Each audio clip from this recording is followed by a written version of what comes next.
மோடி அமித்ஷா கூட்டணிக்கு சவுக்கடி. சண்டிகர் தேர்தல் தீர்ப்புக்கு மல்லிகார்ஜுன கார்கே வரவேற்பு. சண்டிகர் மேயர் தேர்தலில் முறைகேடு நடந்திருப்பதாக கூறி ஆம் ஆத்மி கட்சியின் வேட்பாளர் வெற்றி பெற்றதாக உச்சநீதிமன்றம் அறிவித்தது. இந்நிலையில் பாஜகவிடமிருந்து ஜனநாயகம் காப்பாற்றப்பட்டிருப்பதாக காங்கிரஸ் தலைவர் மல்லிகார்ஜுன கார்கே கூறியுள்ளார். இந்த தீர்ப்பின் மூலம் மோடி அமித்ஷா கூட்டணிக்கு சவுக்கடி கொடுக்கப்பட்டதாகவும் கூறியுள்ளார். சண்டிகர் பஞ்சாப் மற்றும் ஹரியானாவுக்கு தலைநகரமாக செயல்பட்டு வரும் சண்டிகர் நகராட்சியில் மொத்தம் 35 கவுன்சிலர் இடங்கள் இருக்கின்றன. இதில் பாஜக சார்பில் 14 கவுன்சிலர்களும் அகாலிதளம் சார்பில் 1 கவுன்சிலர் என மொத்தம் 15 கவுன்சிலர்கள் பாஜக பக்கம் இருக்கின்றனர். மற்றொரு புறம் 13 கவுன்சிலர்கள் ஆம் ஆத்மி சார்பிலும் 7 கவுன்சிலர்கள் காங்கிரஸ் சார்பிலும் வெற்றி பெற்றிருக்கிறார்.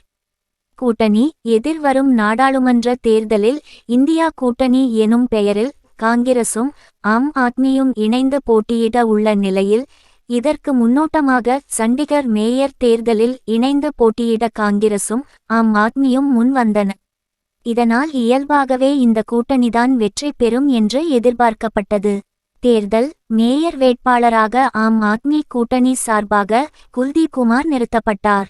கடந்த 30ஆம் தேதி திட்டமிட்டபடி தேர்தல் தொடங்கி வாக்குப்பதிவு திட்டமிட்டபடி நடைபெற்றது. அன்றே வாக்குகளும் எண்ணப்பட்டன. பாஜக சார்பில் மேயர் வேட்பாளராக நிறுத்தப்பட்ட மனோஜ் சோங்கர் 16 வாக்குகளை பெற்றிருந்தார்.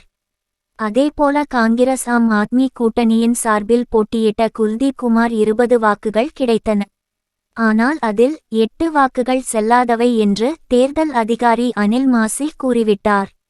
எனவே பாஜகவின் மனோஜ் சோங்கர் புதிய மேயராக அறிவிக்கப்பட்டார். இது பெரும் சர்ச்சையாக வெடித்தது.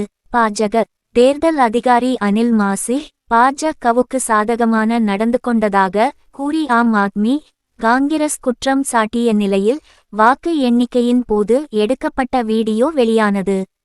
அதில் தேர்தல் அதிகாரி மாசி குல்தீப் குமாருக்கு பதிவாகியிருந்த வாக்குச்சீட்டில் பேனாவால் எதையோ எழுதியிருந்தார். இதனையடுத்துதான் 8 வாக்குகள் செல்லாது என சொல்லப்பட்டு பாஜக வேட்பாளர் வெற்றி பெற்றதாக அறிவிக்கப்பட்டார். உயர்நீதிமன்றம் இந்த விவகாரம் தொடர்பாக பஞ்சாப் ஹரியானா உயர்நீதிமன்றத்தில் காங்கிரசும் ஆம் ஆத்மியும் வழக்கு தொடுத்தன. இந்த வழக்கு அவசர வழக்காக கடந்த 31ஆம் தேதி விசாரிக்கப்பட்டது. விசாரணையின் இறுதியில் மேயர் தேர்தலில் பாஜக வெற்றி பெற்றதற்கு இடைக்கால தடை விதிக்க மறுப்பு தெரிவித்துவிட்டது. இதனால் ஏமாற்றமடைந்த ஆம் ஆத்மி உச்சநீதிமன்ற படியை ஏறியது. உச்சநீதிமன்றம் இந்நிலையில் இன்று வழக்கை விசாரித்த தலைமை நீதிபதி டி.ஒய். சந்திரசூட் தலைமையிலான அமர்வு தீர்ப்பை வழங்கியது. அதில் தேர்தல் நடத்தும் அதிகாரி தவறு செய்திருக்கிறார். அவர் மீது சட்ட நடவடிக்கை பாயும். எனவே இந்த தேர்தலில் ஜனநாயகத்தை காப்பாற்ற நீதிமன்றம் உச்சபட்ச அதிகாரத்தை பயன்படுத்தி ஆம் ஆத்மி வேட்பாளர் வெற்றி பெற்றதாக அறிவிக்கிறது என்று தீர்ப்பளித்திருந்தது. சவுக்கடி இதற்கு காங்கிரஸ் கட்சியின் தலைவர் மல்லிகார்ஜுன கார்கே வரவேற்பு தெரிவித்திருக்கிறார். அதாவது பாஜகவிடமிருந்து ஜனநாயகத்தை உச்சநீதிமன்றம் காப்பாற்றியுள்ளது. சண்டிகர் தேர்தலில் ஜனநாயகத்தை நீதிமன்றம் காப்பாற்றியுள்ளது. மோடி அமித்ஷாவின் அதிகார வெறிக்கு இந்த தீர்ப்பின் மூலம் சவுக்கடி விழுந்துள்ளது. ஜனநாயகத்தை நசுக்கும் பாஜகவின் முயற்சிக்கு உச்சநீதிமன்றம் தடை போட்டிருக்கிறது என்று கூறியுள்ளார். பாஜக மத்திய பொதுத் தேர்தலிலும் இந்த தில்லுமுள்ளு மோசடி வேலைகளைச் செய்து தான் வெற்றி பெற்றதாக இந்திய மக்கள் பேசிக்கொள்கிறார்கள்.